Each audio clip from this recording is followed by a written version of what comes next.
The 21st regular session of this Sangguniang Bayan is now called to order.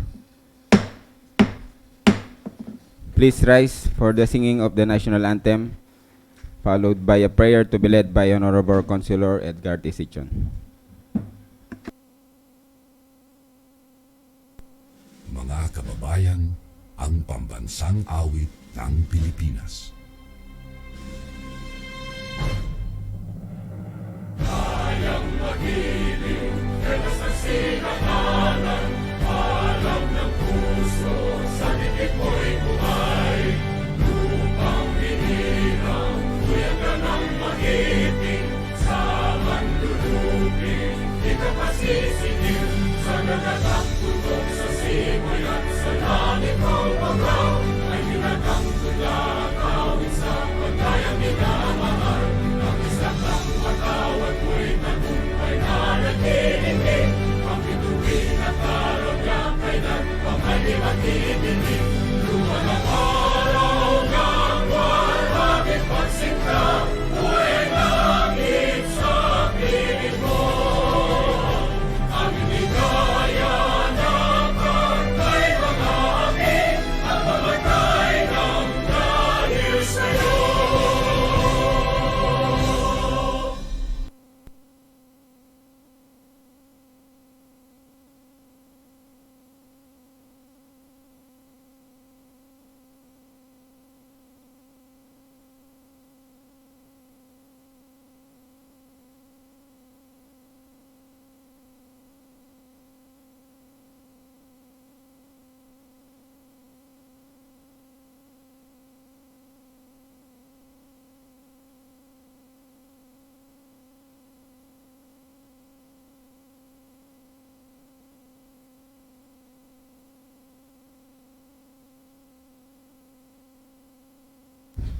The Secretary, please call the roll.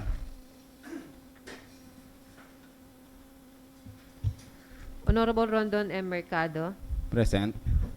Honorable Richel P. Nagit, Honorable Danilo S. Sunga, Honorable Christian S. Lagman, Honorable Kirilico D. Daag, Honorable Francisco G. Flores Jr., Honorable Edgar T. Sichon, Honorable Enrico P. Suba, Honorable Janiki P. Soto, Honorable Edmond Villacenza, Honorable E.G. Lawrence G. Texon. Mr. Presiding Officer, we have a quorum. With the attendance of all members of this council, the chair declares the presence of a quorum. We now proceed with the consideration of the minutes of the previous session. The Secretary, please read the minutes. Honorable Rochelle P. Nugget is recognized. Mr. Chair, may I move to dispense the reading of the minutes of the previous session dated November 15 that has 15 pages. There's a motion to dispense the reading of the minutes of the previous session. Any objection? Hearing no objection, motion is carried. We now go to amendment and correction. Do we have an amendment or correction? If none, we will proceed with the adoption. Honorable Francisco G. Flores is recognized. Thank you, Mr. Presiding Officer. May I move for the adoption of the minutes of the previous session dated November 15, 2022, consisting of 15 pages. Thank you, Mr. President. Honorable Francisco G. Flores moved to adopt the minutes of the previous session. Any second? I second. Seconded by Honorable Rochelle P. Nugget. Any objection? Hearing no objection, the motion is approved. The minutes of the previous session is hereby adopted. We now go to privilege hour. I now recognize Honorable Councilor Jan Nicky P. Soto. You may now take the floor.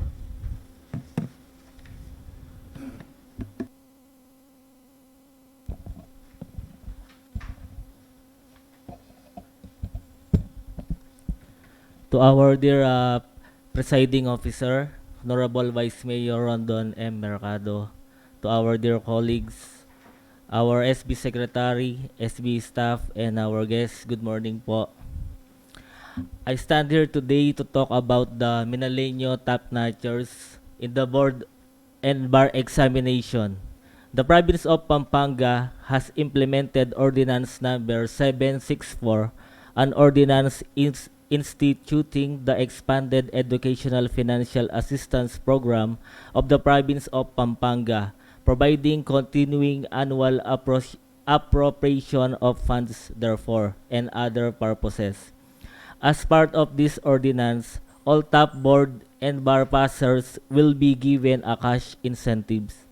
Likewise, the municipal government of Minalin deemed it necessary to enact an ordinance in line with the provincial government policy of giving cash incentives to excellent students who are included on top 10 board passers list of the bachelor's degree professional licensure examination governed by the professional regulatory boards of the Professional Regulation Commission o PRC.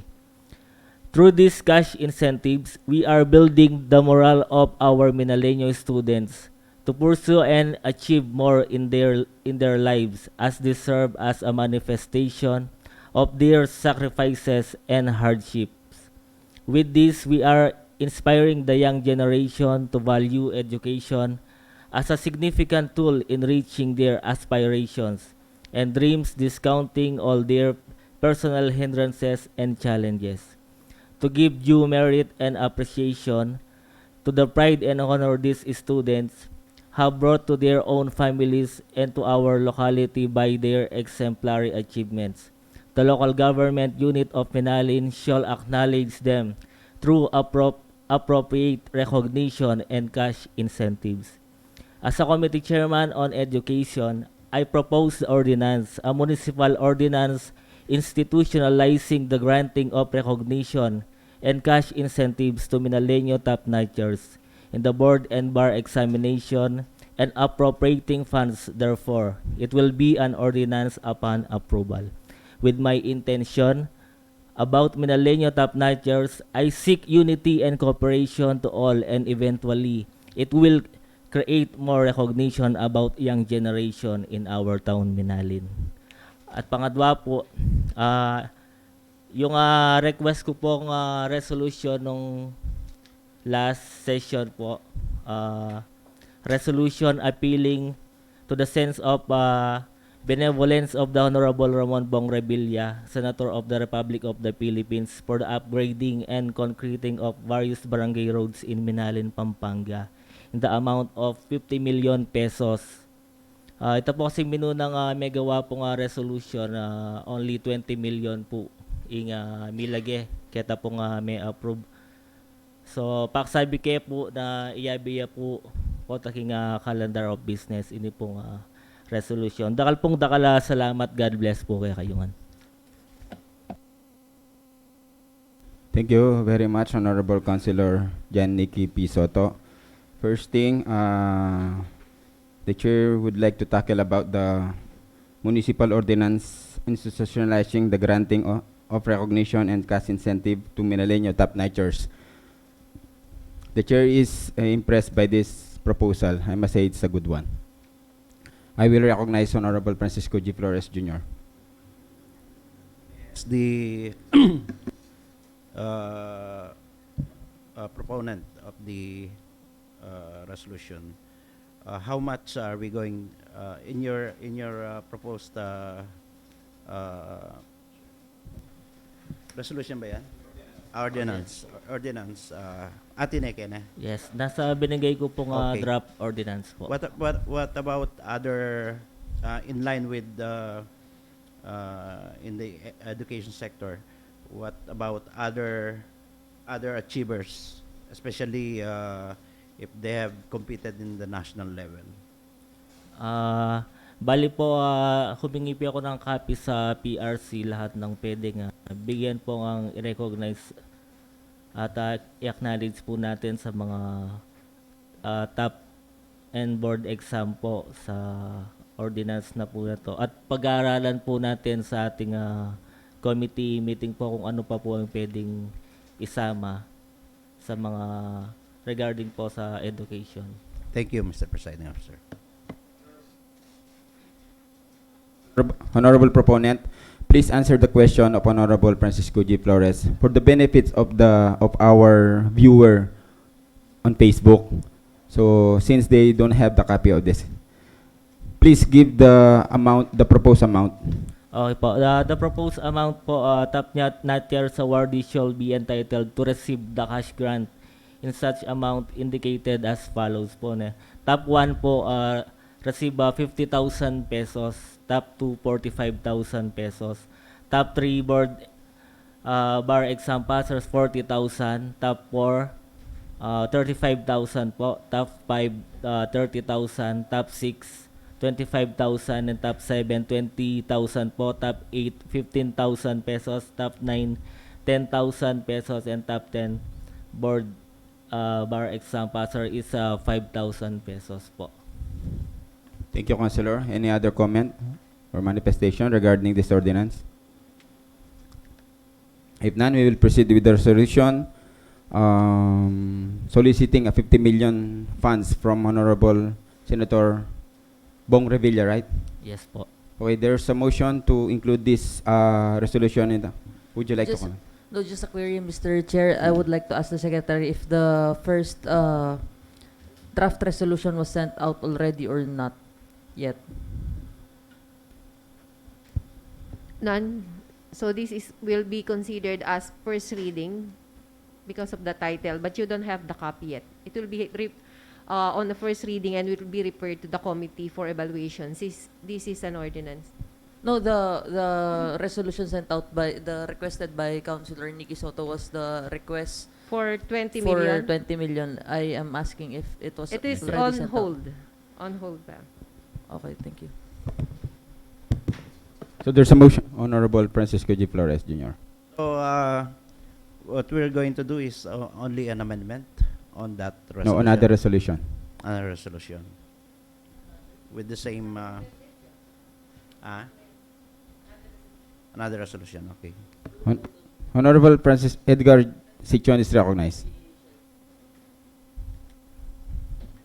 Mr. Presiding Officer, bali po kanyan in request ng kakatamong colleague si Consial Nikki para 2024 na po kanyan. Ne po. Ala na po kasing balutan naman po king national, yari ne po kanyan in budget para 2023. Rempong eganaga ng request ta kanyan para 2024 no po. Thank you, Mr. Presiding Officer. That manifestation is duly noted. So there's a motion to include this matter in the calendar of business for approval.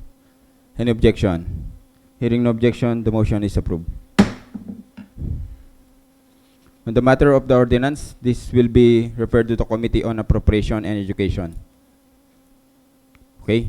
So order.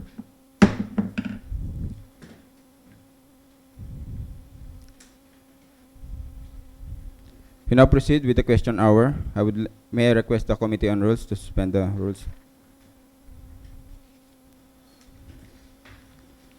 Mr. Presiding Officer, in order to welcome our guest and resource speaker, may I move that we suspend the rules of the House. Thank you, Mr. President. Any objection? Rule suspended. We now welcome Madam Sharon Cortez, the Budget Officer, and Engineer Eduardo M. Rivera, MPDO and OIC Municipal Engineer, no? To discuss the revised AIP and 20% Local Development Fund.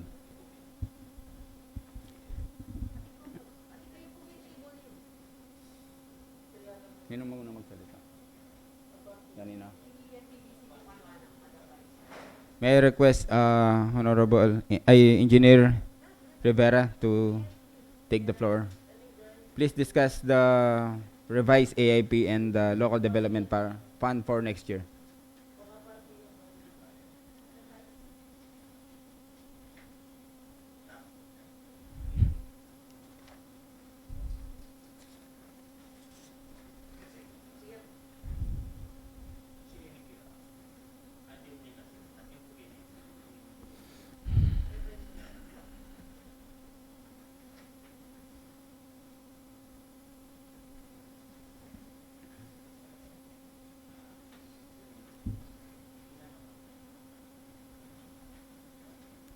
Thank you, Mr. Chair. Good morning po kay Kongan. For the development fund, propose for the social development sector, construction and rehabilitation of covered half courts nationwide, 500 in the amount of 500,000. Installation of street lights, one dike from Barangay Santa Rosa going to Santa Catalina, 3,500,000. For the environmental management sector, urban greening, purchase of seedling for planting, 423,544 and 65 centavos. For the beautification and maintenance of surroundings, Barangay San Nicolas, 3 million, and Barangay Santa Rita, 3 million, on the amount of 6 million. Implementation of flood erosion control projects, declogging, construction, rehabilitation of canals, Purok 4, Amarillo Street, Santo Domingo, 2 million. And desilting, declogging of rivers, Cabalena River, San Nicolas, Santo Rosario, Santa Catalina, San Francisco, Persian 1 and 2, 2,500,000. Other environmental programs, installation, repair of partition wells, coastal barangays, 500,000. On the solid waste management program, 8,141,181 and 55 centavos.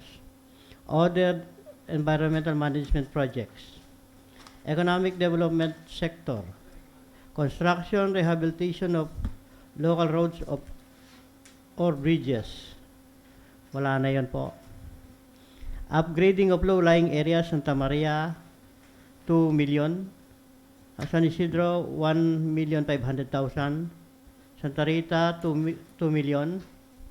San Nicolas, 1 million. At the total of 6,500,000.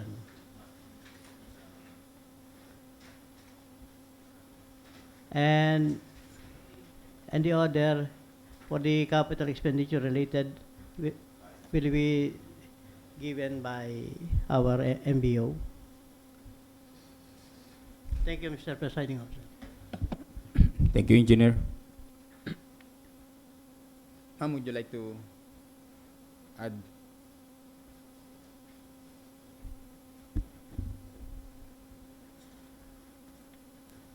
Good morning po. Bali, yung pong calendar year 2023 natin, approve na po siya. Ngayon po, we propose adjustments for the following. Dati po, meron po tayong construction of daycare center, Barangay San Isidro. Ngayon po, it will be transferred to outsourcing of funds. Then we have installation of street lights. Hindi po siya naka-identify kung anong barangay. Ngayon po, we have identified it from dike of Barangay Santa Rita going to Barangay Santa Catalina. Nag-increase po siya ng 1.5 million, naging 3.5 million na po. Another one, from the approved AIP, construction of multipurpose hall, Barangay San Pedro. Na-transfer po siya sa outsourcing of funds. And under urban greening of environmental management, the purchase of seedlings was increased by 28 pesos and 20 centavos from the original amount of 423,516 pesos and 45 centavos. Under the beautification and maintenance of surroundings, it has been identified to Barangay San Nicolas in the amount of 3 million and Barangay Santa Rita for the same amount, thereby increasing it by 3 million pesos. Under the implementation of flood and erosion control projects, declogging and construction of canals, it was decreased by 2 million, and it was already identified as Purok 4, Amarillo Street, Santo Domingo, in the amount of 2 million pesos. Upgrading of canal, Purok 5, Santa Catalina, in the amount of 1 million, transferred to outsourcing of funds, Construction of Canal Purok 4, San Francisco 1, 1 million, also transfer to outsourcing of funds. Then we have the desilting, the clogging of rivers. From the approved, it was only 500,000 pesos. Now on the proposed revision, it will become 2,500,000 pesos for the rivers of Cabalenan, San Nicolas, Santo Rosario, Santa Catalina, and San Francisco 1st and 2nd.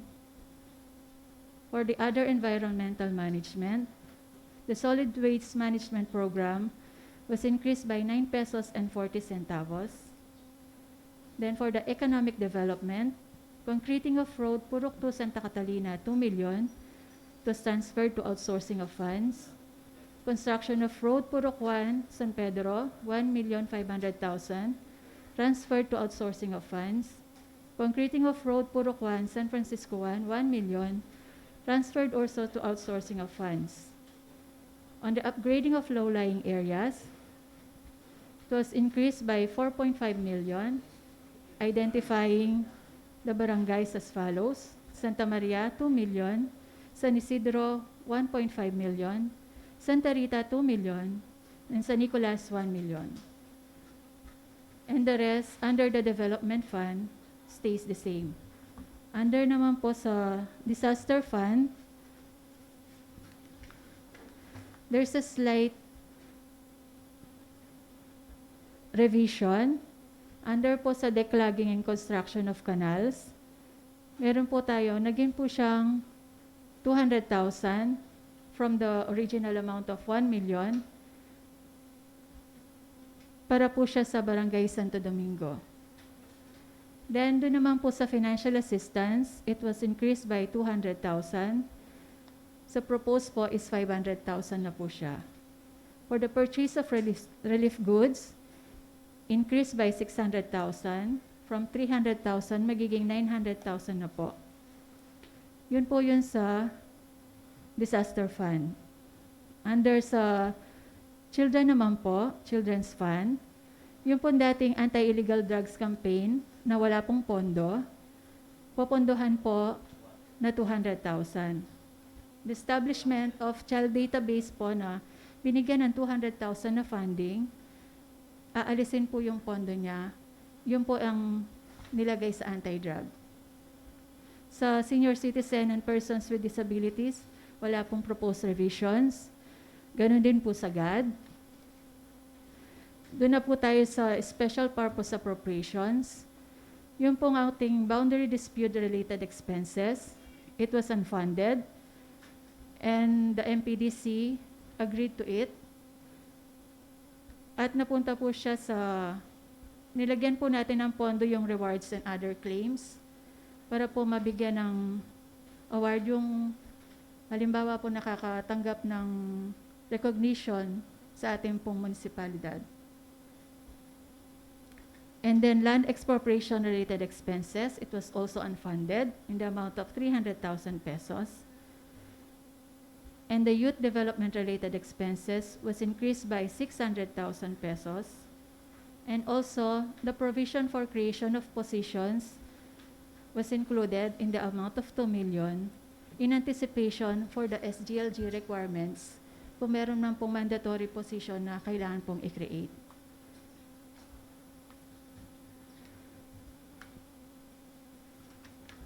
Then, dun po sa ating environmental services, the phrase natural resource management services was only added. So, in summary po, meron po tayong correction sa development fund at 37 pesos and 60 centavos. Funding of rewards, 200,000. Funding for creation of positions in the amount of 2 million. And outsourcing of funds in the amount of 11 million, thereby increasing the AIP by 13,200,037 pesos and 60 centavos. Yun lang po, Your Honor. Thank you, Madam Sharon. Honorable Francisco G. Flores Jr. is recognized. May I ask the resource speakers? So Mila Koya, Milakoya po itang proposed construction of daycare center at Barangay San Isidro. Am I right? Mila Koya po kayong development fund. It was moved to outsourcing of funds. May I know the reason why it was removed from the local development fund, the initial AIP?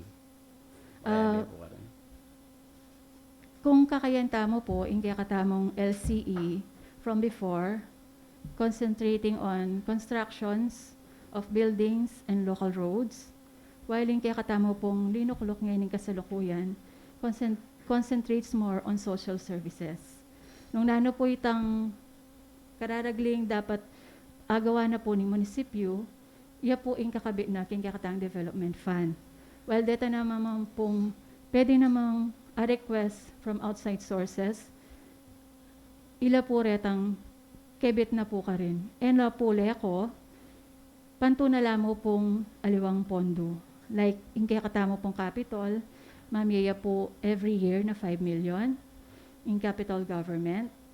At makapag-request siya rin po yung kaya katamong LCE, kaya kaya katamo pong malugoda congressman at senators. Thank you po. Okay. So, may I know the resource speakers nung nukarin lara, manatili ring anak king Barangay San Isidro at the moment habang atiluking mag-aral la preschool. May I know from the resource speakers nung bawa, then daycare students, ne. Nukan lang yan king if you have an idea, nukan lang yan Ala ko pong... Okay. For the information of the body, dem pong daycare students na ning Barangay San Isidro, makitok ng lamo king Municipal Evacuation Center at Barangay San Isidro. At makalunos po na rin makanining bagay-bagay na patungkol lalong-lalo na karing anak, ang papakaring kaya katamong pengari. Metong da pong kasabi ko po, ring pengari, yan po paring alawang barangay officials ka rin, makalunos la kanuring anak. Kabang kini atin yung pondo para magawaya o lako tayo pa. So, I beg to disagree na ilako tayo, 803 million funding. Para ka rin anak la rin and anapin ding anak kanu, ilang kinabukasan, daring kaya katamong future, in future na ng bansa. So, I beg to disagree, and for that and other matters, regarding this revised AIP, nano pong asabi daring resource speakers na ilako tayo in budget na ning 3 million kabang atin ini next year magawa kasi kaya pantun tayo pang outside source o talwa deng alwa na mo pong projects o programs PPAs ilang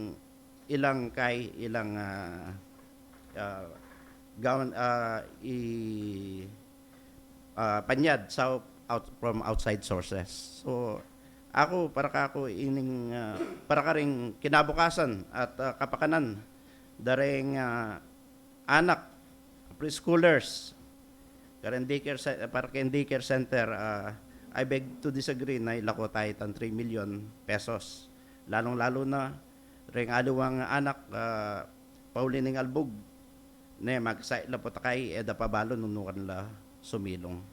Thank you, Mr. Presiding Officer. And with that, I would like to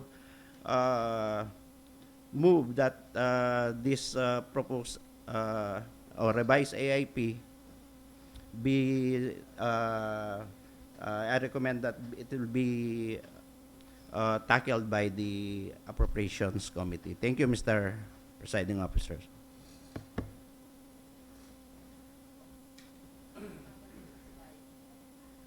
Anyway, this matter is already in the committee level. Okay. Any other manifestation? Anyway, your opposition on the matter is duly noted. Any other manifestation regarding the AIP?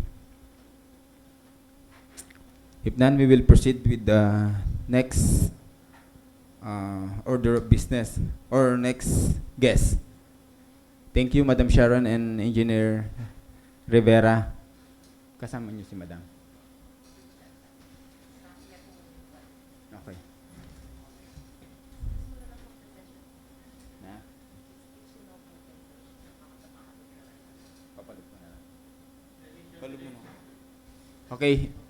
Please excuse Madam Sharon and Engineer Rivera and her staff. Thank you very much.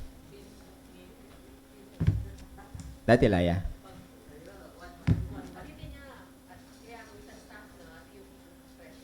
Okay. Nasaan yung mga pangalan ng mga guests? Pasok po kayo, madam.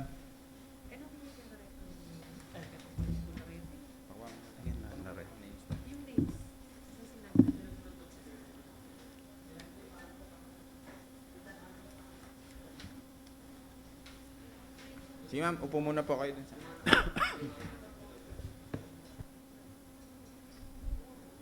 Mm-mm.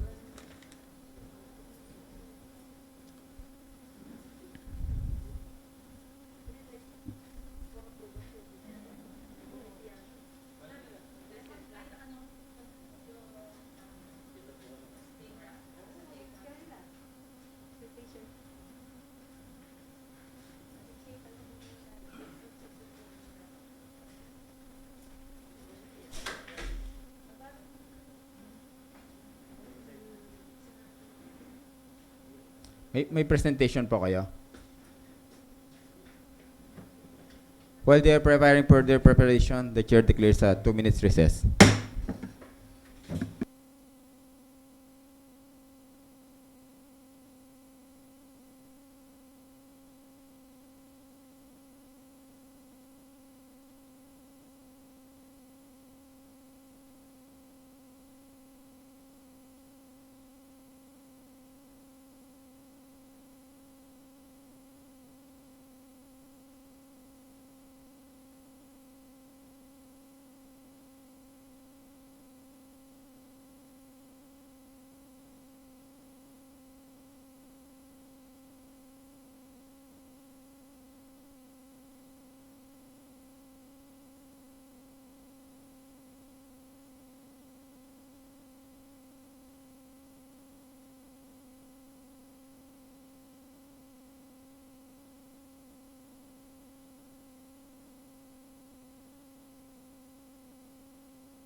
Okay, may I request an order, please?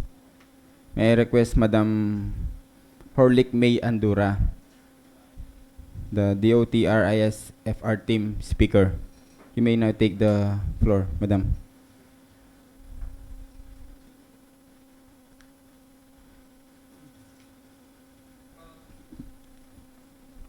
Hello po. Yan. Magandang umaga po, municipal councilors of Minalin, Pampanga. Sa mga kasamahan ko po from DOTR, hindi ko na po isa-isahin yung mga teams namin, but I believe we are well represented po, and we have participants also from our consultant, the Greater Capital Railway Consortium. So, next slide. Our team po, the DOTR and GCR, are here to present to you the RAP implementation, the RAP Implementation Management Committee orientation po. So the discussion points, we will present you the project overview, the project alignment, the RIMC functions, composition of RIMC, the roles and responsibilities of RIMC, and if we have time, we can have the open forum. We have the teams naman po to answer all your queries. Next slide. So the NSCR po, ito po yung project overview. So the NSCR, or the North-South Commuter Railway System, is a 164-kilometer railway system that will be connecting cities and municipalities po ng Region 3, NCR, and Region 4A. Magko-connect po ito ng mga railway systems ng mga sumusunod, yung ating New Clark City Extension, Clark Extension, ito po yung Malolos to Clark, ito po yung ngayon na kung saan po kami team na nabibelong, yung N2. Then Malolos to Tuban, ito po yung N1. Existing na po, ongoing po yung construction din doon. Calamba Extension, ito yung South team namin. And then the Metro Manila Subway Project, or the MMSP. Ang susundan pong alignment ay ang Daang Bakal, or yung PNR National, Philippine National Railways po, from Clark to Calamba. Next slide. So yung objective po ng project, of course, is to improve the accessibility ng travel, to reduce also the travel time and yung cost po ng ating mga kababayan na magta-travel in and outside Minalin. We would also like to resettle our families away from the hazardous zones, lalo na yung mga nakatira po sa Riles po. Next slide. Next slide. So, this is to explain the difference between the LIAC and the RIMC. So, ang ating LIAC po ay created na dito sa Minalin. Nag-reconvene na po kami last October 24. So, ang LIAC po ay kinreate siya to provide an overall direction, policies, and implementation solely for the relocation and resettlement of the non-landowners or ISFs. So yung RIMC naman po, this is the venue for the project proponent, which is the DOTR and PNR, to coordinate activities regarding the implementation outside the scope of the LIAC. So ito po yung sa environment, land acquisition, other matters po na hindi sakop ng informal settler families or the non-landowners. Next slide.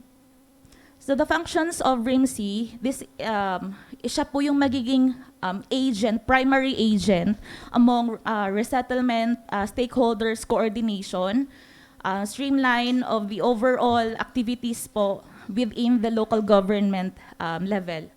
Also sa information dissemination din po across all the local government offices, and would troubleshoot, discuss, and address concerns regarding resettlement implementation and land acquisition matters, environment, grievances, and etc. Next slide. Also po, yun nga, yung nabanggit ko kanina, yung regarding sa grievance, kasi hindi naman po talaga may iwasan na may mga questions, may mga hindi naman natin inaasahan na mga grievances from our project-affected people, either landowners, informal settler families, regarding the project. So, yung RIMC po yung makakapag-address, yung committee yung mag-uusap regarding this. And then, for the land acquisition and informal settler families and their compensation and entitlements, dito din po pag-uusapan lahat. Dapat i-ensure na well compensated, naaayon po sa batas, international and international and local policies po ang nasusunod pagdating po sa pagbabayad ng ating mga project affected people. Next slide. The composition of RIMC po, it will be chaired by the DOTR PMO, either our project manager or yung kanyang authorized representative and PNR representative or PNR representative, and it will be co-chaired by the municipal mayor or ang kanyang authorized representative. Other representatives po ng mga local offices would be the municipal councilor, who is the chairperson of the Committee on Engineering, Public Works, and Infra, councilor who is the chairperson on the Committee on Urban Poor, municipal admin or the duly authorized representative, the legal office, municipal planning and development office, yung UPAW, municipal assessor's office, the local economic and investment promotion office, PESO, business permit and licensing office, cooperative office. Sorry, that would be, Minalin po dapat yan. So yung TESDA, Treasurer's Office, Engineering's Office, Building Official, Social Services Department, yung Environmental Protection and Natural Resources Office, the Department of Agriculture Extension Services Office, yung ating GAD, then Municipal Information Office, and yung ating mga, of course, ating project affected persons, for the formal and informal families. Ito po yung roles and responsibilities of the RIMC or yung committee. To review for the land, ito po ay for the land acquisition. The roles and responsibilities would be review and verify the list of affected real property owners, determine the property owners, conduct due diligence on the documents submitted by the claimants, identify means in securing necessary documents, and to avoid expropriation. Yun po yung aming, as much as possible, iniiwasan, yung expropriation. Next slide. For the ISF po, to verify eligibility and pre-qualifying of the families, this would be through the National Housing Authority. For finalization of the list of vulnerable households, tutulungan po tayo nito ng DSWD or ng MSWD. Also to secure the necessary permits and certificates for the clearing of the project right-of-way. Next slide. For continuation ng ISFs, to assist eligible POPs in obtaining, gathering, and consolidating necessary documents or requirements, coordinate with the DepEd to facilitate seamless transfer of our ISF students, and also to coordinate the DOH regarding the transfer of the health records of our ISFs. For the livelihood restoration and improvement program, hindi lang po kasi nagtatapos pag nailipat na po yung aming mga ISFs or yung natulungan namin yung mga business owners, aquaculture owners natin, hindi lang po namin sila i-compensate. So the primary goal din po ng social safeguard policy is yung no worse off policy. Either to improve or to maintain po yung kanilang pangkabuhayan. So the RIMC's responsibility is to prepare an action plan for the LRIP or Livelihood Restoration and Improvement Program, and also to execute the LRIP action plan along with the creation of special programs for our POPs and businesses. Also to identify skills required for the construction and operation of the project. To also coordinate with TESDA and conduct job skills and financial management trainings, assist our business owners, and assist our displaced wage-based PAPs in finding similar work sa relocation or yung sa construction site po. For the grievance naman po, of course, to provide physical space. Ito naman po ay actually existing na siya before pa, natigil lang dahil sa pandemic, but we have the help desk to provide the mga coordination po or yung mga grievances from our POPs. Also to assist investigation in relation po sa mga legal owners concerned, and to communicate resolutions made by the RIMC to the local grievance redress officers. Lastly is to assist po yung establishment and implementation of gender-based violence-related concerns involving legal owners within the local government and other identified gender-based violence service providers. So that would be all po. The floor is open if you have questions regarding our presentation. Thank you. Any questions? Honorable Edgar T. Sichon is recognized.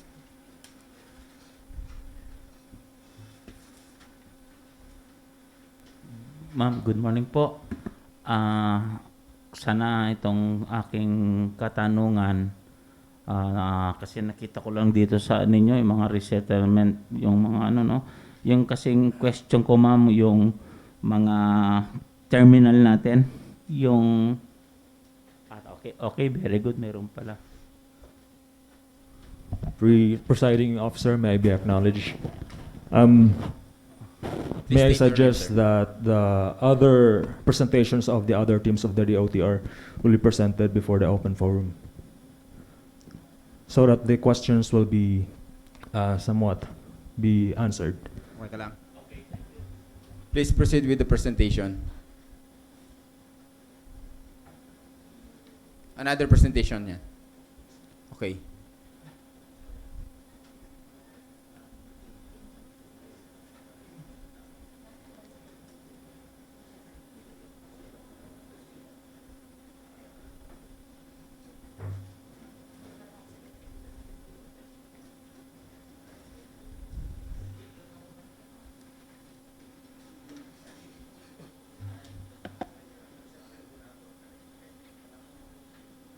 Check.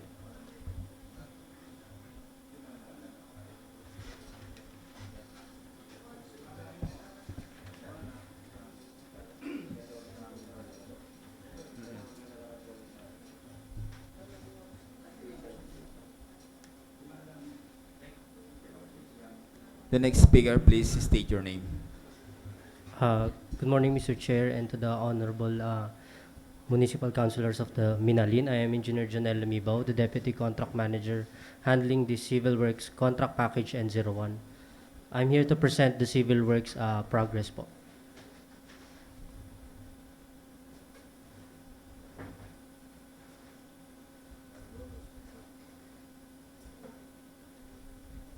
Okay, once again, good morning. So, the project is the Malolos-Clark Railway Project. I'm going to discuss po yung ating nasasakupan na LGU, which is yung sa Minalin. So, out of 5 packages po, meron pong package na nakakasako po sa Minalin, which is, we call it N01 and N02. So, wala lang po dito yung counterpart ko sa N02. But I'm going to discuss the N01 package, which is the employer is the employer is DOTR and the PNR, and our financing agency is the JICA and Asian Development Bank. And for the consultant or our engineer is the GCR, the Greater Capital Railway Consortium. And for the contractor, this is a joint venture of the local contractor, which is Megawide Construction Corporation, and international contractors or foreign contractors, Hyundai Engineering Construction and Donga Geological Engineering. So the construction period po is 48 months. And ang nakakasakop po dito is Malolos, Bulacan, Apalit, Pampanga, Kalumpit, Bulacan, and Minalin, Pampanga. So it's a 16-kilometer length viaduct and stations and other ancillary buildings. Next slide, please. So, for N01 po, ito po yung ating alignment. So, it's 16.92. Ang huling-huli po niyan is yung Minalin. And then, dudugtong po siya sa N02, which is ang contractor naman po natin dito is si Acciona Daylim Construction Joint Venture. For the project summary, so ang viaduct po natin, as I mentioned po kanina, is a 16.92 kilometer viaduct, which is comprises of three types of viaducts, which is yung ating modern technology na segment erection, na ginagamitan po natin ito ng launching gantry. Next is yung cast or the cast in place or yung conventional type of construction. And yung makikita naman po natin sa mga major waterway is yung balanced cantilever bridges. For the station, we have two stations, which is Kalumpit and Apalit station. For the Kalumpit, it's a 3-story station, and for the Apalit, 2-story station. So we focus on the Minalin segment. So for the Minalin Viaduct, ito na po yung ating progress. So ang coverage po niya, we have 428 piers all across for LGUs. Ang nasasakupan po ng Minalin is from Pier 340 to Pier 428 with a length of 3.53 kilometers. Ang covered po niya na barangay is the Barangay Lourdes. So this is the ongoing accomplished substructure works. For the board piling works, in Minalin we have 798. We already done 264, which is to date is 33%. For the pile cap, 20%. For the pier column, 15%. For the pier head, 2%. For the superstructure works, ito po yung mga segment na i-erect natin using launching gantry. We have 1,318 numbers. And sa ngayon po, wala pa po tayong superstructure works in Minalin. For the target date of the installation is July 23, 2023. This is the photos po ng mga ongoing activities na po in Minalin area.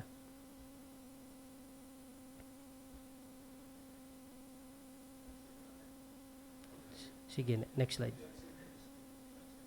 So yan po, mostly po ng ating mga madadaanan na sa alignment po ay mga fish pond areas po.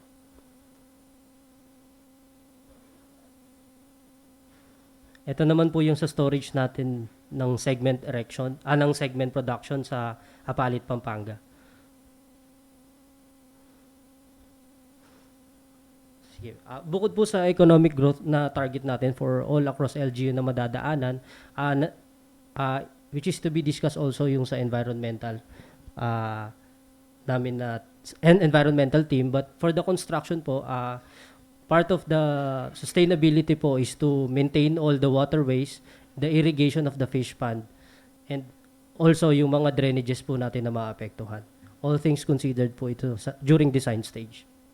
So for the utilities relocation, minor lang naman po yung maapektuhan dito sa Minalin, sa isang area lang po sa Lourdes, Pelco, Converge, and BWSI. For the power, out of 99, meron po tayong dalawa. And sa water po, it's already relocated. And sa telco, isa lang po for the Minalin area. So, that's it po for the civil works.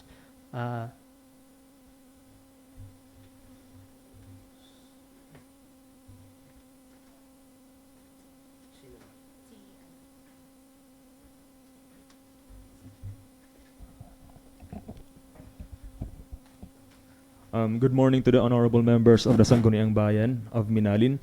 I'm Dan Kapatan, the deputy lead for the land acquisitions.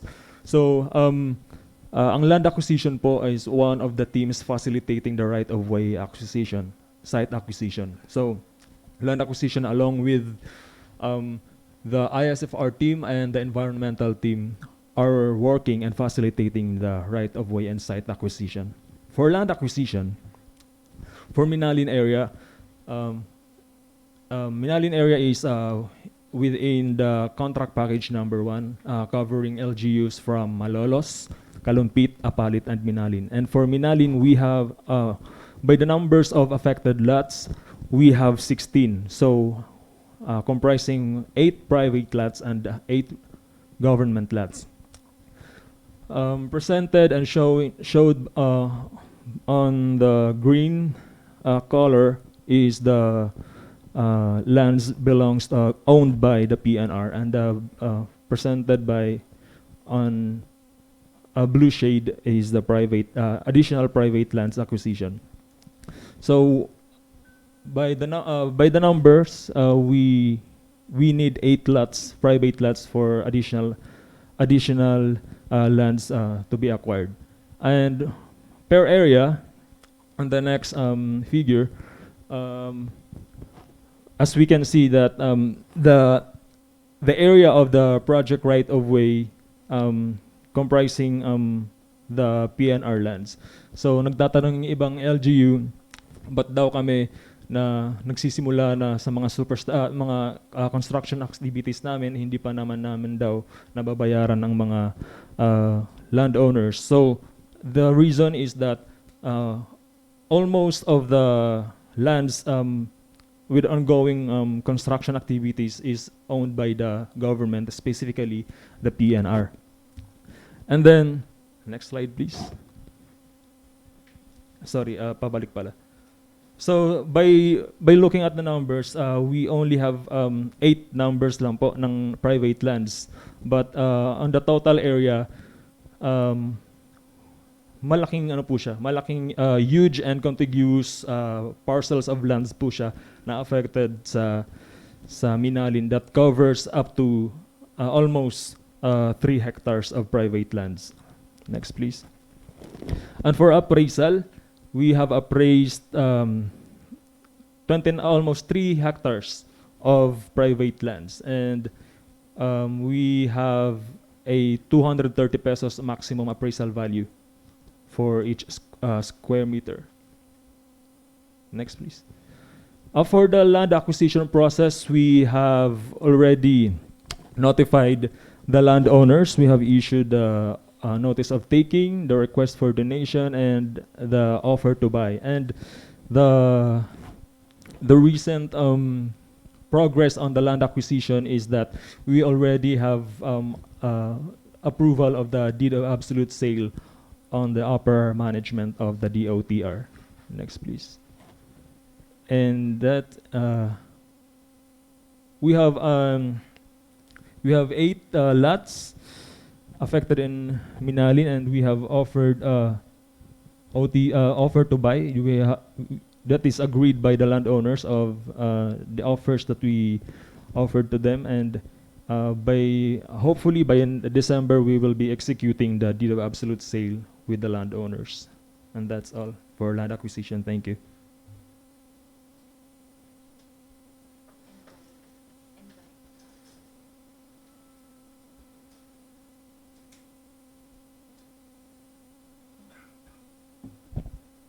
Hello, good morning everyone. Ako naman po si Shelo Nana to discuss the environmental considerations of the NSCRX project. Okay, so hindi naman po lingid sa ating kaalaman, as presented earlier by Engineer Jonel, we have an ineffective ECC or an Environmental Compliance Certificate awarded for the project. So ito po ay na-award last August 13 of 2018 after the careful review and approval of the project's Environmental Impact Statement and EMMOP or the Environmental Management and Monitoring Plan. So ito po ay na-secure, of course, the DOTR from the Department of Environment and Natural Resources. So, sa loob po ng ating ECC, meron po tayong mga set of conditions na kailangan pong sundin ng DOTR, of course, while we construct and implement our project.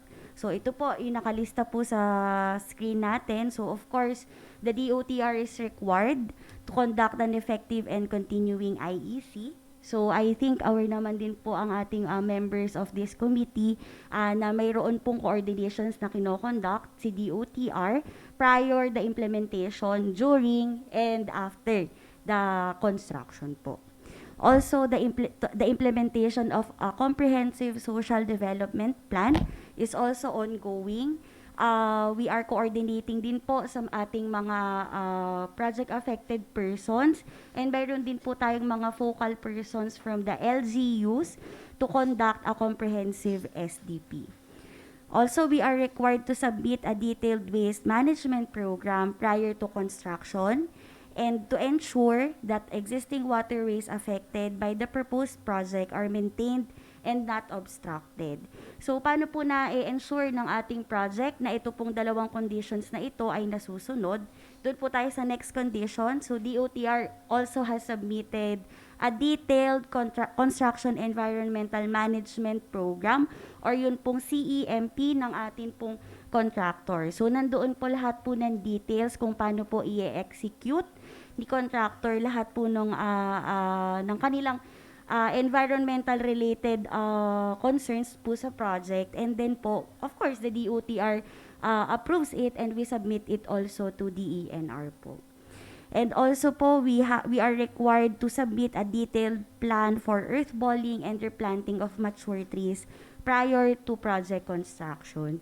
So, maliban po sa DENR-EMB or Environmental Management Bureau, DOTR is also coordinating with the field offices po ni DENR, such as the Penro, Pampanga. So, for Minalin po, yun po yung, doon po kami nag-a-apply ng ating mga tree cutting permits.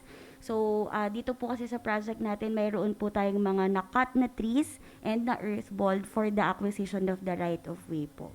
So, that's covering po yung pong ating submission of a detailed plan for earthballing and replanting of mature trees, also with the implementation of the greening program.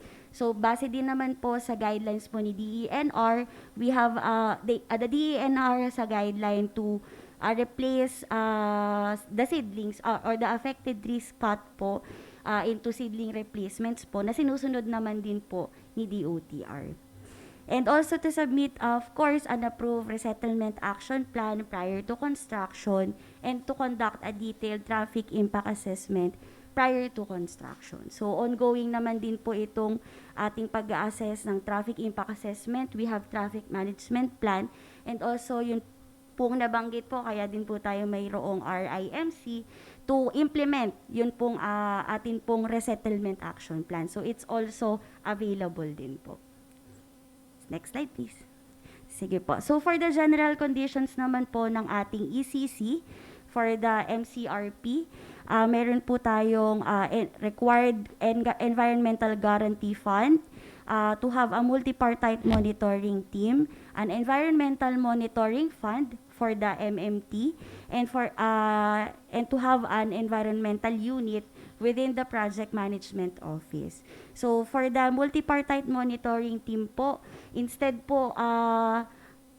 of having this monitoring team po, the DOTR opted to have yun pong ating third-party auditor na sila po yung mag-audit po ng construction and environmental monitoring and management po sa construction ni DOTR.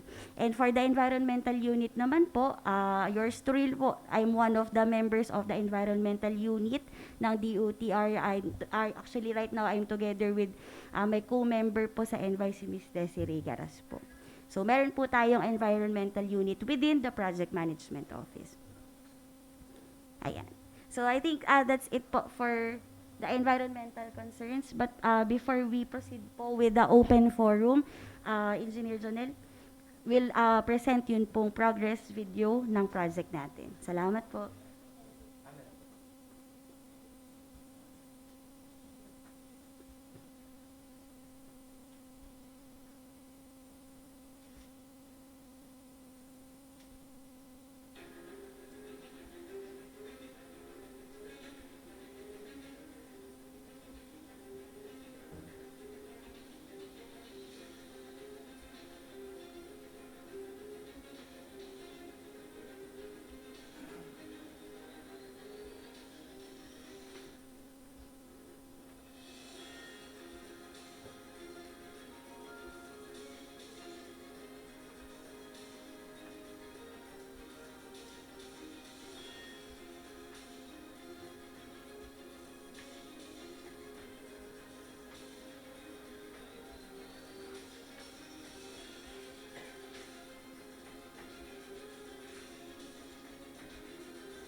Hello po ulit. For the, lastly po, for the presentation of the ISFR updates and status, along with the livelihood restoration and improvement program, I will be the one to present po. So ito lang po yung mga updates regarding our ISFs. Ito yung mga activities na nakandak namin, census and tagging, yung SCM or Stakeholders Consultation Meeting, IEC. Nagkaroon na din kami ng IEC with the new mayor po. Then, yun nga yung nasabi ko kanina, yung establishment of help desk, joint ground validation, the pre-LHB meeting, yung endorsement po namin nung 5 project-affected households kay NHA for their pre-qualification. And then nag-endorse na din po kami ng master list sa LGU. Nagkaroon din po kami ng rental subsidy orientation as one of the options po of the entitlement for our project-affected people if hindi pa po available ang relocation site. So they may be opt for rental, up to go to rental facility po. Then, nag-submit na po si NHA sa amin nung qualified list. Fortunately, lahat po ng 5 ISF po ay qualified for the socialized housing. Yung endorsement po ng RIMSI MOA, and then yung first LIAC meeting po na nakandak, actually naka-2 LIAC meeting na po kami. Thankful po kami sa LGU Minalin, very proactive po, thank you. Occupancy validation for our project-affected households, natapos na din. Then yung first resettlement planning and implementation meeting, okay na din po. Site selection, nag-present na din po si NHA. Then yung kahapon, nagkaroon po ng community assembly with our 4 lang po sila kasi hindi po sumipot yung isa. But nakandak na po yung community assembly, and then the first BISAC subcommittee meeting and the training needs assessment for the 5 project-affected households po. Ito po yung ISFR summary lang. So yung number of structure owners po inside PNR land, 3 po sila. And then yung number of structure owners inside Republic of the Philippines na land, 2 po.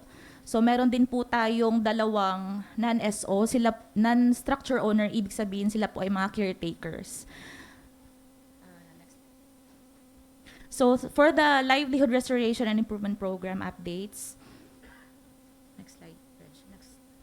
So ito lang po yung summary din po ng affected businesses and employees. For the landowner na business owners, 3 po sila. And then for the affected employees, 19 for the landowner and none for non-landowners sa Barangay Lourdes. For the contractors employment naman po, meron pong na-hire si HMDJV na 4 na lalaki and 1 babae. Sa municipality po ng Minalin, si Acciona, meron pong 8 na na-hire. Si ITD, may na-hire pong 1. AEJV, none so far. For POSCO, 2. So a total of 15 na-hire po na local residents ng 16 po in total na residents po ng Minalin. Yung ating project-affected people po, as much as possible, we want to encourage them po na mag-apply sa amin. However, sa ngayon po yung 5, wala pa po silang plans to apply. But yun nga po, we encourage them. That would be all po sa presentation ng aming team. Maraming salamat po sa pakikinig. What is again the question of Honorable Edgar Tisichon?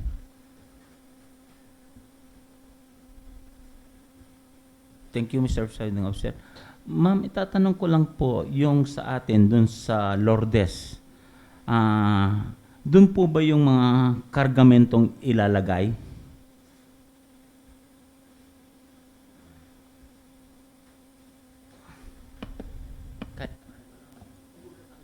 Mr. Chair, yung sa kargamento po natin, yung bulk po nun nasa casting yard po.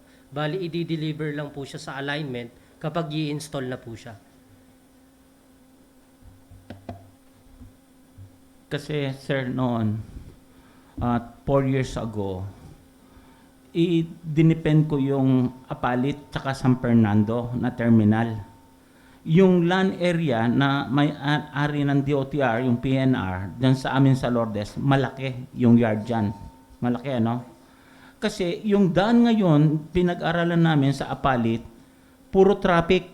Lalong dito na sa San Fernando, nandyan na yung mega ward. Hindi naman sila nakapag, yung nag-widening ang daan sa San Fernando. Kaya gusto namin noon, kung hindi sa Santo Tomas, sa Minalin, ang isang terminal.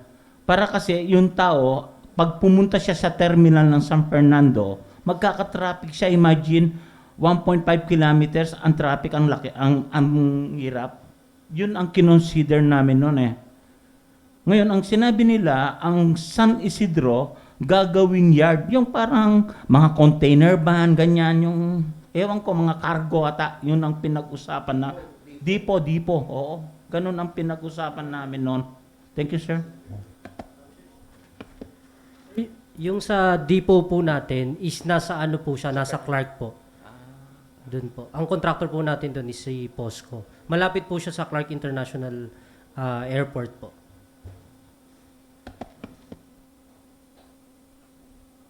Thank you, Mr. Presiding Officer. Honorable Carol Godida Ag is recognized. Thank you, Mr. Presiding Officer. I would like to address this question to the gentleman who discussed about the acquisition. Okay, thank you. Sir, good morning po. Okay. In the past years, government were already executing or implementing projects, and I know these projects are for the advancement and betterment of our municipality. But of course, we cannot do nothing about it because of the power of eminent domain expropriation. And I'm so glad to hear from you that there is no, your policy is you usually don't want to proceed with expropriation proceedings, and that is very good. And I heard from you a while ago that you have already talked to the landowners, and that a deed of sale will soon be executed or signed by the parties, by both parties, this coming December. Am I correct, sir? Yes, sir, probably. Probably. So it's probably. I thought it would be definite already. My concern now, sir, ang problema, para maging klaro, kapag ito yung deed of sale ay na-execute na po at na-pirmahan na, does it mean that the consideration will be paid already because you know how much will be the consideration and that you have already talked to the party, to the landowner? Yun po yung gusto kong malaman. So, sir, for Mr. Chair, the consideration or the offer to compensate the land is already agreed upon the receiving of the copy of the offer to compensate and the offer to buy to the landowner, which is already agreed. And we have already negotiated with the landowners that upon execution of the deed of absolute sale, that is not the time that we are going to compensate actually. So we have presented them the timeline of when we will going to execute the deed of absolute sale and when the actual compensation will be held. So, meaning to say, sir, upon execution of the deed of sale, the payment, the total amount of the purchase price will not yet be given to the landowner? Yes, sir. Meaning to say it is installment pa po? Parang No, ganun. there is not installment po, but we are going to process the deed of absolute sale for the execution of the both parties, and then we're going to process the payment. It's the other payment team that we're going to process, and then it will take 3 to 6 months before the full compensation, and that is not an installment. Okay. Can you undertake to be definite in payment? Because minsan po talagang yung pong ibang naapektuhan sa amin ay nakuha na yung bahay at lupa ay napakatagal po na talagang mabayaran. Sana po itong 3 to 6 months. Paano po pag hindi nasunod yung 3 to 6 months? Ano po yung dapat mangyari? Pwede ko lang Actually, malaman. sir, I think there is no other way na hindi po masunod yung 3 to 6 months because the landowners of Minalin are very cooperative and they have already submitted the legal documents that we needed.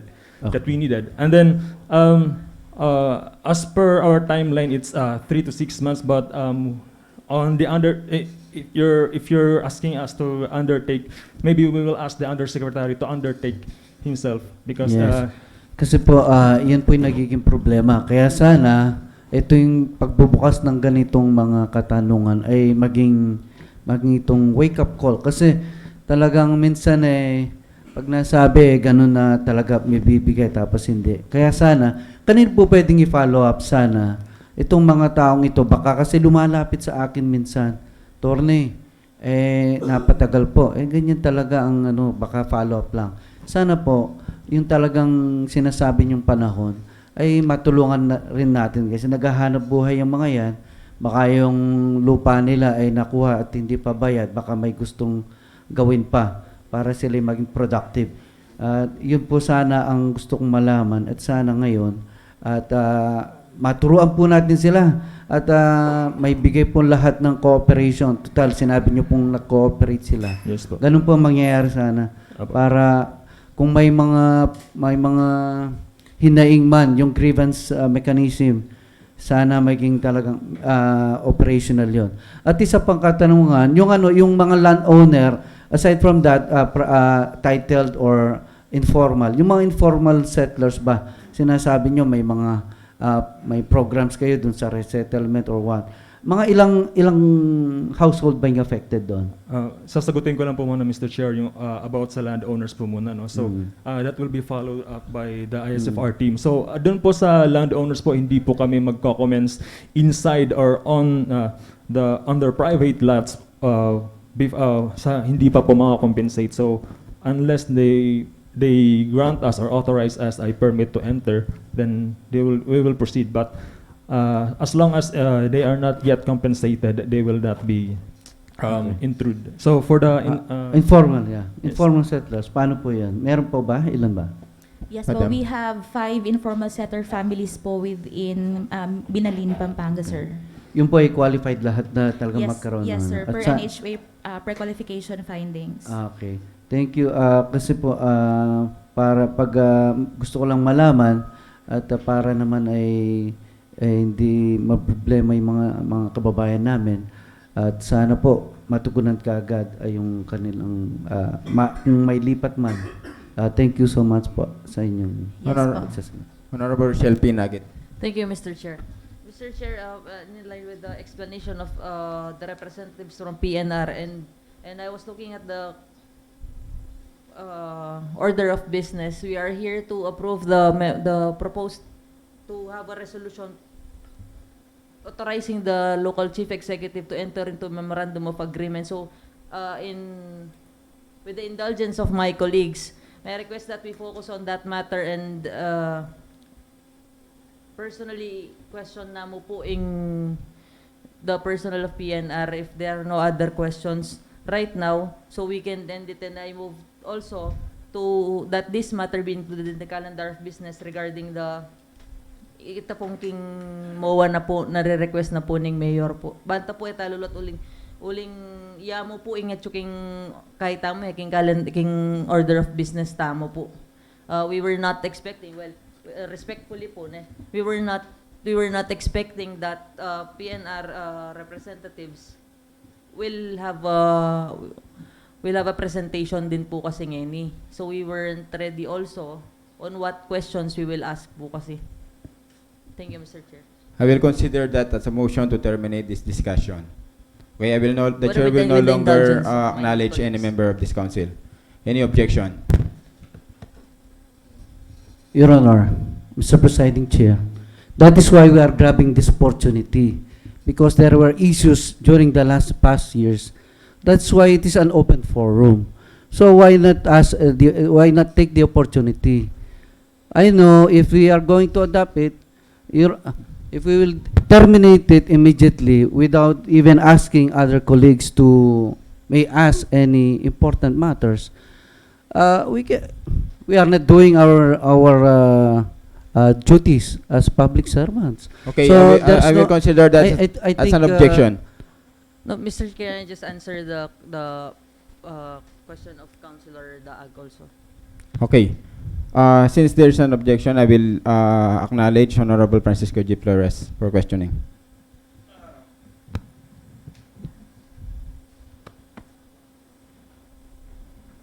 So, thank you for our guests and resource speakers having satisfactorily made their presentation regarding this.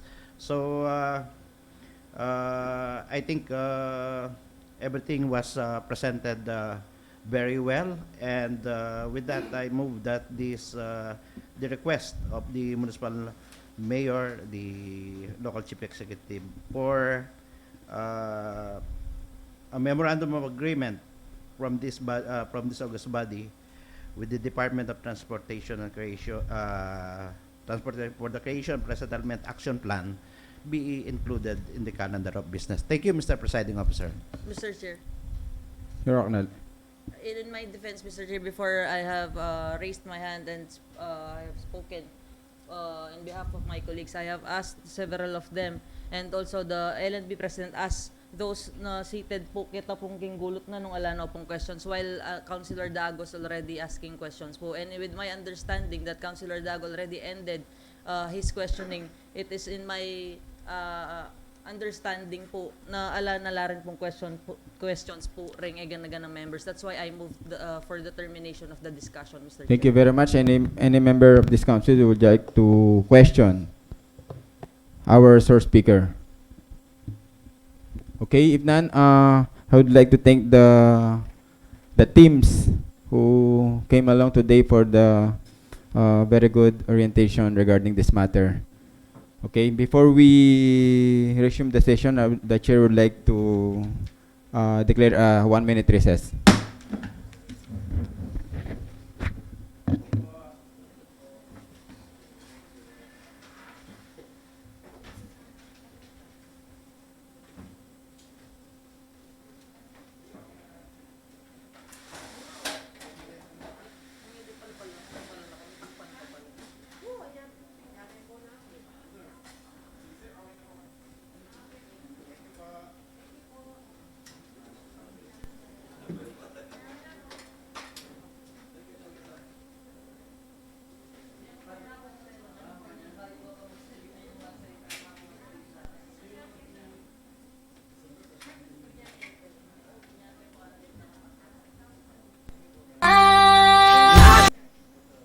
Double layer of milky and cocoa creams, combined with the explosive taste of 2 crunchy wafer bites.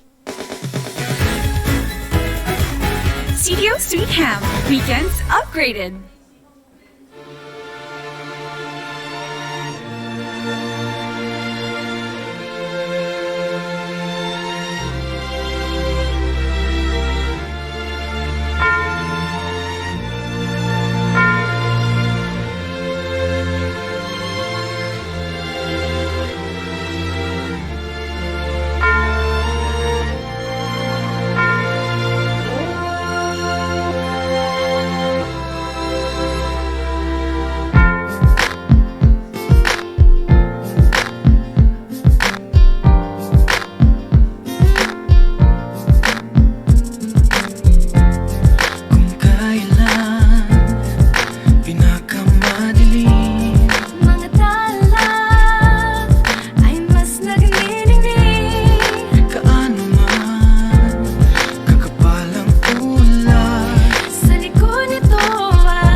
Hello, hello. Yan na. Okay, we now resume with the session. We now proceed with the reading of the proposed measure and communication. I will recognize the committee chairman on rules, Honorable Francisco G. Flores Jr. Thank you, Mr. Presiding Officer. In order to abbreviate the proceedings of this House, may I move that item number 2, 3, 4, 5, 6, 7, 8, and 9 be included in the calendar of business. Thank you, Mr. Presiding The Officer. Committee on Rules move item number 2 to 9 be included in the calendar of business for approval. Seconded by Honorable Edmond B. Chansa. No objection. The motion is approved. How about the item number 1? The letter of the Municipal Mayor, Noel Philip S. Nagit, requesting a resolution authorizing the Municipal Mayor to enter in the Memorandum of Agreement with the DOTR for the creation of a settlement action plan. That is as well be included in the calendar of business, Mr. Presiding Officer. That's item number 1. Yes. So also item number 1 move to be included in the calendar of business for approval. Seconded by Honorable Edgar T. Sichon. Hearing no objection, the motion is approved. What's the pleasure of Honorable Rochelle Pinagit? Do you wish to recognize? Kanina sinabi ko wala lang mic.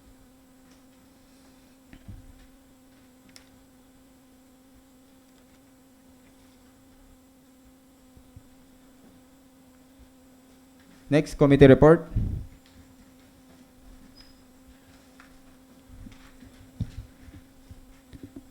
Committee report number 1 is a joint meeting of the Committee on Religious Matters, Civic Affairs, Tourism, and Committee on Education, Culture, and Information.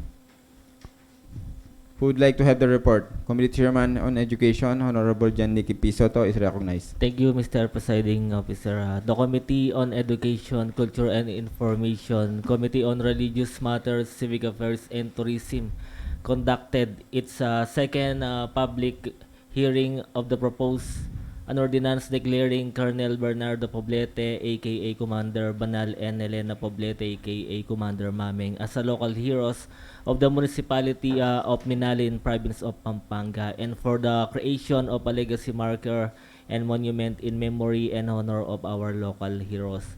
With the committee recommending the third and final public hearing for further study. Thank you, Mr. Presiding Officer. So we will have another committee meeting for this Yes, one. po. Thank you very much. Honorable Rico P. Suba is recognized.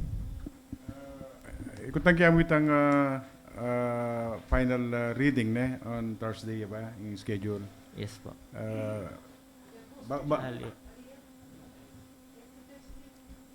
Kapunda niya.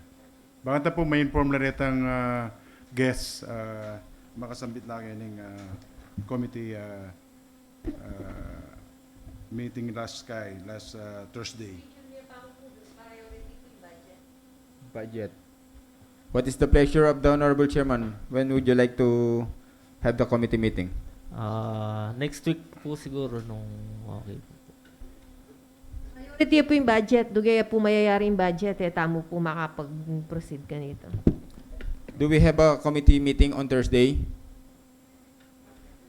Sir, para po keng Committee on Appropriation to discuss ita pong 2023 annual budget. Do we have a vacant meeting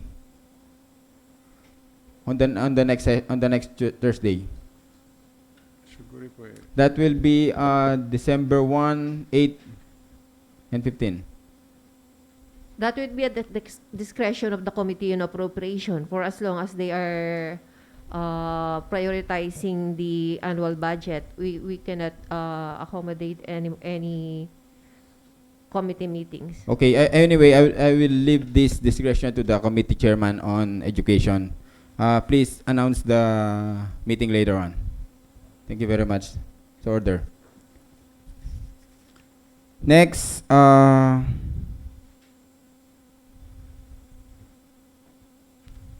okay, we now move to the calendar of business. We have a second reading, a resolution approving the application for accreditation of Pag-asa Youth Association of the Philippines, Pampanga Chapter. Sponsor tayo. Any Committee on Rules is now recognized.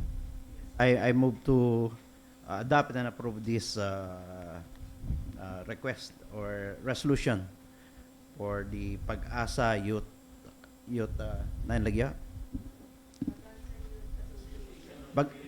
Pag-asa Youth Association of the Philippines to be accredited in this house, Mr.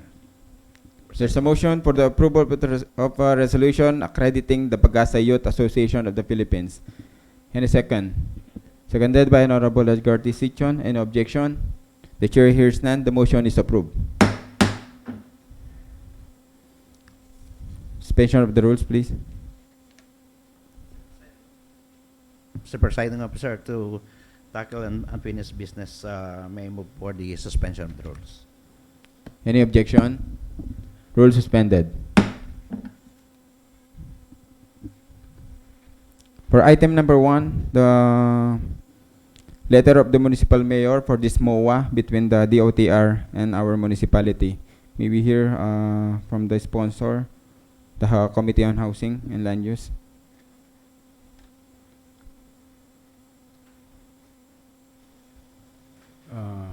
Morning, Mr. Presiding Officer.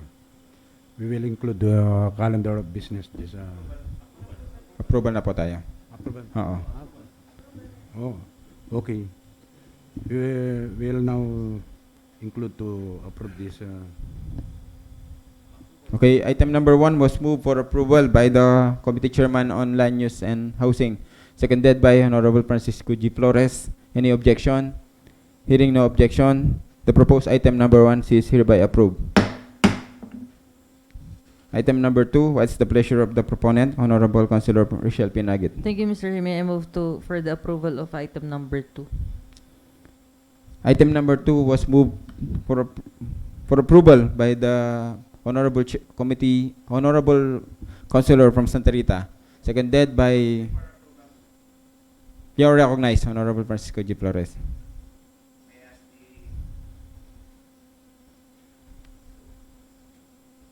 Sige, okay yan.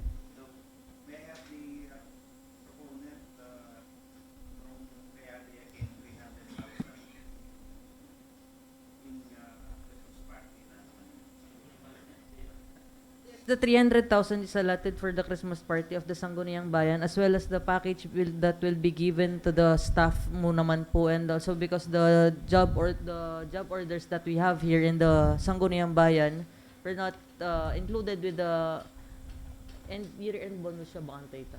14th month. With the year-end bonus, this will be allotted for them all as well. Banta po tino man pong tanggapan ngayon pong daratang nga Pasko po. Thank you, Mr. Seconded by Honorable Christian S. Lagman. Any objection? Hearing no objection, the motion is approved.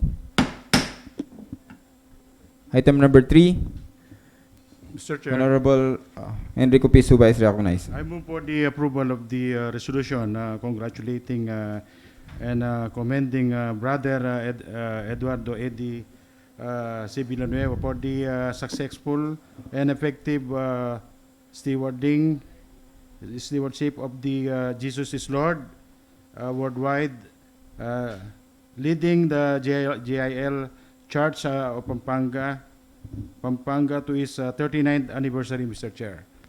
There's a motion for this for the item number 3 be approved. Any second? Seconded by Honorable John Nicky P. Soto. Any objection? The chair hears none. The motion is approved. Proposed resolution adopting a Republic Act 10066. May we hear from the proponent, Honorable Enrico P. Suba?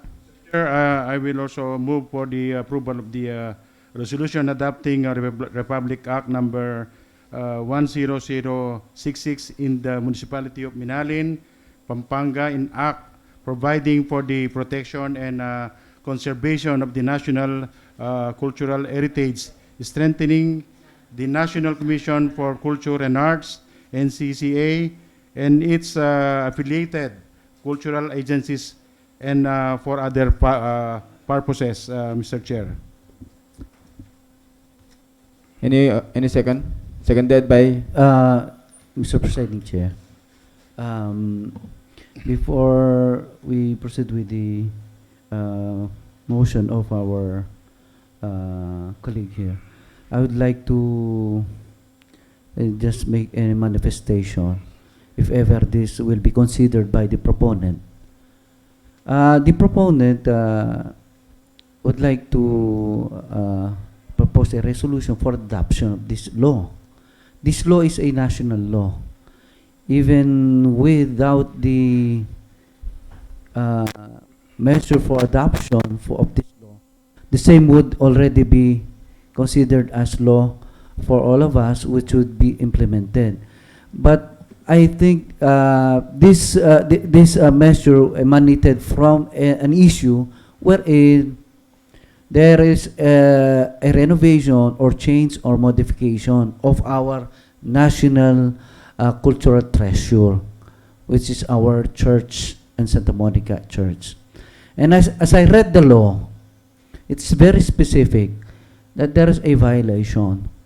So if there is a violation, this is a special law, special penal law, which there is a penal provision wherein the violators will be held accountable and the penalty will be 10 years imprisonment and also fine at the discretion of the court.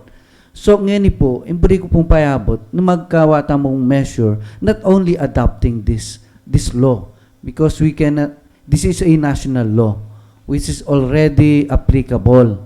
So ang pong resolution na break po sana, suggest ko king kaya katamang malugod na proponent na sana in resolution, the LGU under Section 25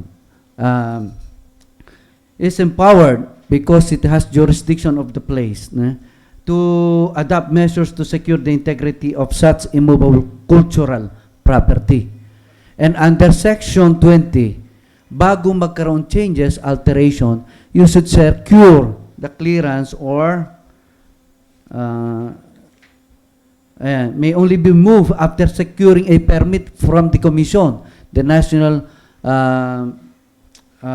Commission, this is NCCA, this National Commission for Culture and the Arts. So, kini po dapat, siyempre, except there's an exception to save such property from destruction due to natural causes. So, nung ating pong exception, pwede naman po ito. Kaya lang, there should always be a permit from the NCCA. So, I'll just like to remind again, kasi po magkaroon petition for deletion, the listing of our national cultural treasure from the National Historical Institute, pota po Milakoya. So, hello. Pota po Milakoya. So, ngayon po, sana po ito resolution. Aside from, pwede po sentiments for adopting this law. But we have to be specific that they should be, if there is a renovation, alteration, or change, or movement from the national cultural treasure, or the immovable property which has been declared by the National Historical Institute to be a national cultural treasure, dapat po ating permit. So otherwise po, this will be a criminal offense, special penal law. Kaya po mahigpit siya po ini. Kaya ito po gagawang action. Nung ating pong exception, natural causes, ay dapat ating pong permit pa mo. Kaya sana po, nung pwede pong medyo dagdagane pa ng kakatang proponent, aside from adopting this law, that enjoining any individual or any person from making alteration without any permit. Sana makantay po para Anyway, po specific. Anyway, Sana po. it's the will and pleasure of the proponent and it has been moved. And I'm looking for the second motion. I will consider your manifestation as objection if you continue with your manifestation. Mr. Chair, public act. Kasi in the absence of ala pang problema eh. Sabihin na nungatin man pero ala pang reklamo eh. And then bayo etapa ba no mga naning balyari nungatin man problema wala. In kana mo bang tami ka personality ng municipality na i-adapt tayo ining Republic Act kasi atintang metong bibanjangketin na may katitulo yung National Cultural Treasure ng National Historical Commission. Baka nito makapag-provide tapong at mag-deputizing in National Historical Commission kaya nga meto nga empleyado kaya tiging munisipyo. Mr. Proponent, may I interrupt? Would you consider the manifestation of the Honorable Councilor Dida Ag? Motion na pong to approve, Mr. Chair. That's been moved. May I hear a second?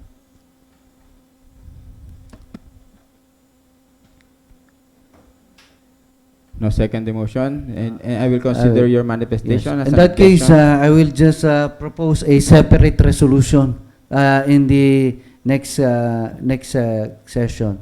If the good councilor has already moved for the adoption, I'm not objecting to the adoption, Mr. I will Presiding consider Officer. that as second the motion. Yes, yes.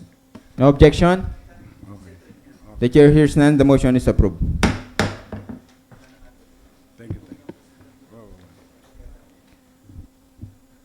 Proposed item number 5, what's the pleasure of Honorable John Nicky P. Soto? Thank you, Mr. Presiding Officer. For the motion for approval for the item number 5, 6, 7, 8, and 9, Mr. Presiding Officer. 5 na yan. Yes po. The proponent moved to approve the proposed item number 5, 6, 7, 8, and 9. Any second? Seconded by Honorable Edmond Villacenza. Any objection? Hearing no objection, the proposed item number 5, 6, 7, and 8, these are all a resolution, has been approved.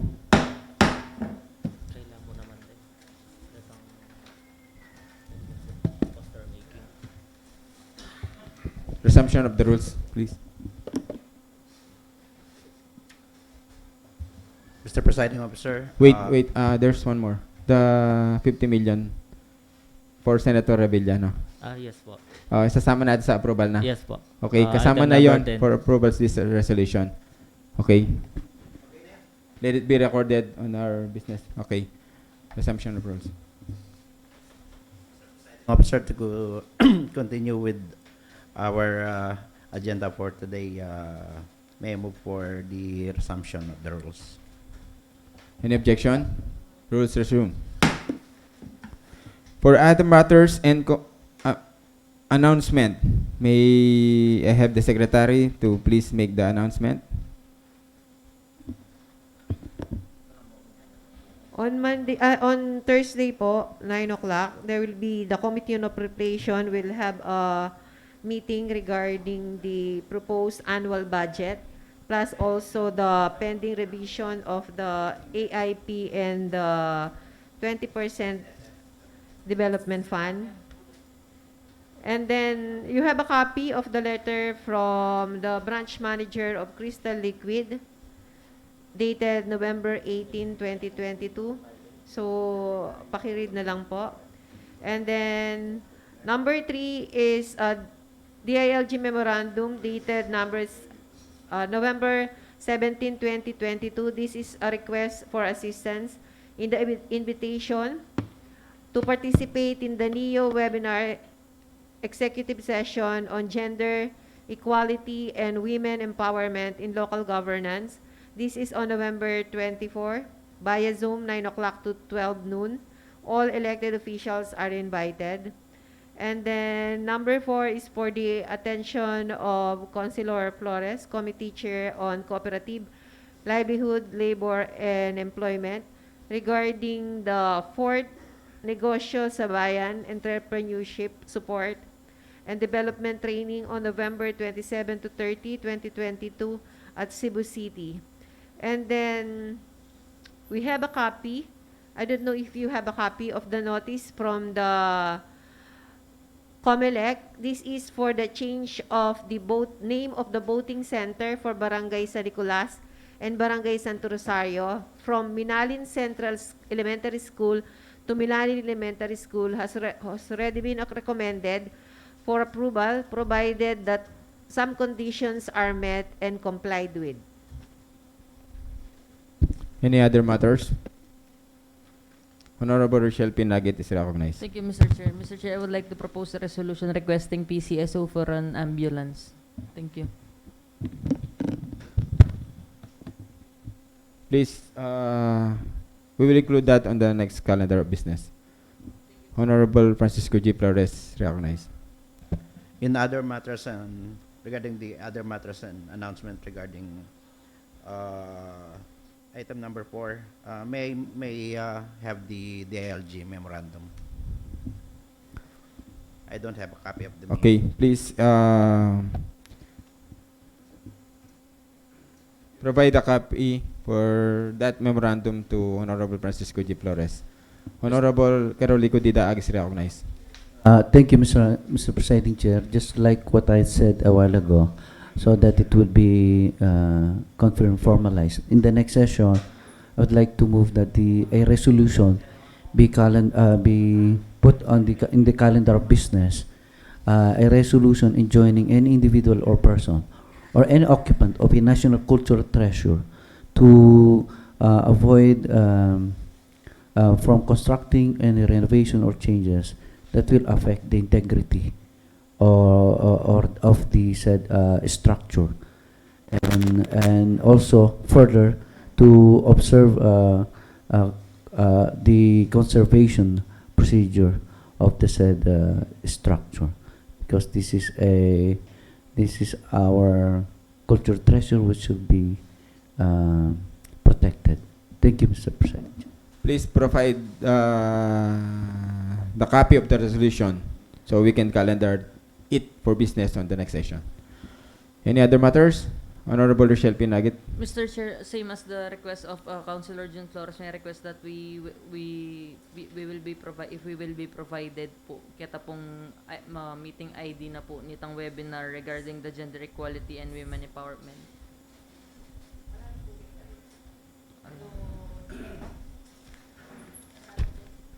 Okay, please provide a copy of that matter to all the honorable members of this council. So ordered. Okay, thank you. Honorable Carolico Didaag is recognized. Since there are no other matters to discuss in today's regular session, may I respectfully move for the adjournment. Honorable Carolico Didaag move to adjourn the regular session. Any seconded by Honorable Francisco G. Flores. Any objection? Thank you. Here's none. The motion is approved. The 21st regular session of the Sangguniang Bayan is hereby adjourned.